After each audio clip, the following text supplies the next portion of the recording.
Hello, इकडे figure दिलाय आणि आपल्याला फाईंड करायचंय length of the shadow casted by the longer pole at the same time. At the same time हे काय, हे का दिलंय प्रश्नामध्ये? काय इकडे आपण सिमिलॅरिटी युज करणार आहोत, नाहीतर दुसरं काय वेगळं कॉन्सेप्ट आहे? Angle of elevation of the sun हे युज करणार आहोत.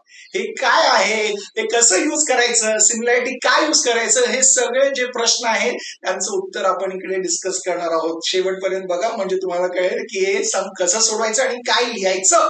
चला, आता इकडे काय दिलंय, पहिल्यांदा दोन फिगर ड्रॉ करून दिलेत आणि हे स्टेटमेंट दिलंय.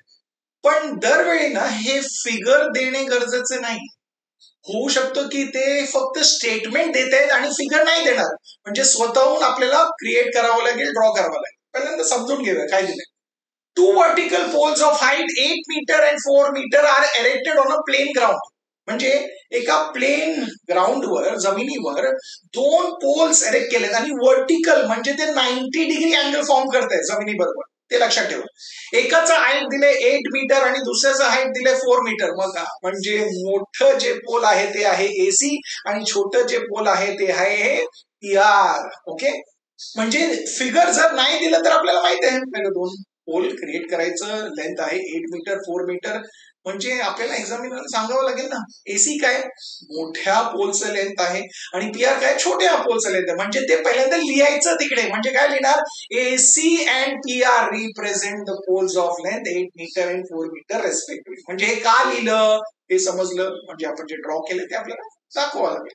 ओके, त्याच्यानंतर काय दिलं बघा, दिले शॉर्टर पोल. हे जे शॉर्टर पोल आहे पीआर, ते कास्ट करते एक शॅडो. त्याचं शॅडो जमिनीवर आलंय आणि त्याचं लेंथ दिले आपल्याला 6 मीटर. ओके, आणि नंतर विचारलंय find the length of the shadow casted by the longer pole.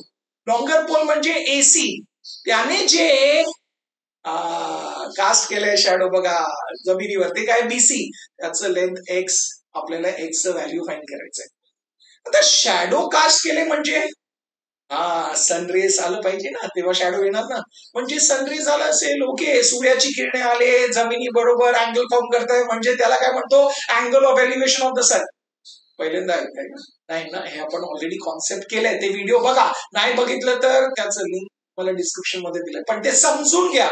म्हणजे इकडे आपल्याला माहित आहे PQ आणि AB हे सूर्याची किरण आहेत आणि जे अँगल फॉर्म करते ते जमिनी बरोबर ते आहे अँगल PQR आणि अँगल ABC.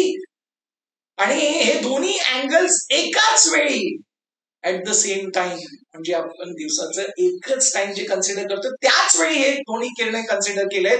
म्हणजे याने जे अँगल फॉर्म केलंय ते सेम असणार आहे. म्हणजे आपल्याला माहित आहे ते दोन्ही अँगल सेम असणार आहे. आणि त्या शॅडो बद्दल आपल्याला लिहावं लागेल, तर लिहायचं BC and QR represent the respective shadows of the pole at the same time. At the same time लिहायचं, म्हणजे एकाच वेळी हे दोन्ही अँगल जे फॉर्म केले आहेत, अँगल Q आणि अँगल B हे इक्वल आहे. कुठून आलं, त्या कॉन्सेप्टमुळे, angle of elevation of the sun. चला, म्हणजे हे दोन्ही ट्रायंगल जे आहेत, ट्रायंगल ABC आणि ट्रायंगल PQR जर तुम्ही कन्सिडर केलं, हे दोन्ही ट्रायंगल सिमिलर आहेत का? सांगा हो, 90 डिग्री 90 डिग्री हे अँगल आणि हे अँगल इक्वल आहे, म्हणजे दोन्ही ट्रायंगल्स एकमेकांना सिमिलर आहे. पण समजलं ना का, ते concept of angle of elevation of the sun आपण जे शिकलोय ना त्यामुळे.